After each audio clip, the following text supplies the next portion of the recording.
Have you noticed how many politicians don't know when it's time to call it quits? I mean, the career politicians, like 75-year-old Joe Biden.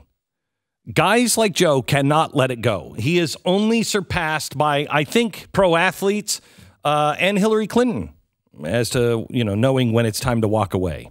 Apparently, out of work Joe needs something to do because he was there Sunday, keeping his foot in the door for a 2020 presidential run by showing up on Al Sharpton's MSNBC show.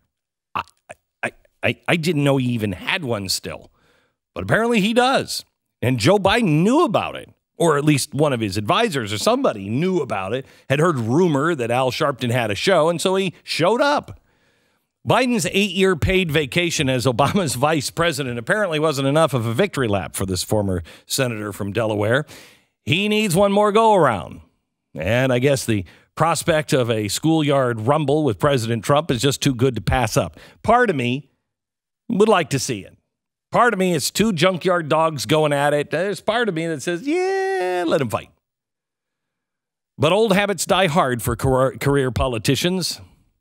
If we concede that guys like Biden cannot let go of the limelight, couldn't it at least make it interesting and try to be original? Because he's not doing that.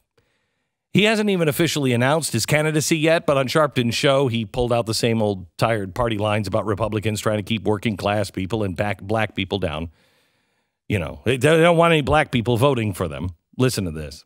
You realize just this past year, in 24 states, the administration's allies have introduced 60 pieces of legislation, or maybe 70 pieces of legislation, to curtail the franchise. Look, that's what these guys are all about, man. Yeah. These Republicans don't want working class people voting. They don't want black folks voting. Man, voting? I mean, it's just like, hey, let's roll a doobie, man. He's just a man of the people. He can't finish those G's. He's not going to get to the G in the word. No. It's voting. He doesn't have time for that. He's a man of the people. Yeah, he's a man. Hey, man. All right, right on. Keep on trucking. I mean, he is. I just got to see him in his Keep on Trucking t-shirt from the 1970s, and I am set. Now, this particular line is frayed and full of holes. It doesn't even make sense, but, that doesn't stop him from trotting it out. Man, all right. Are you the man? Of course, Republicans want as many black people to vote as possible.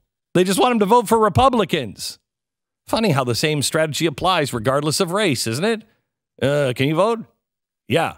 Will you vote for us? Yeah.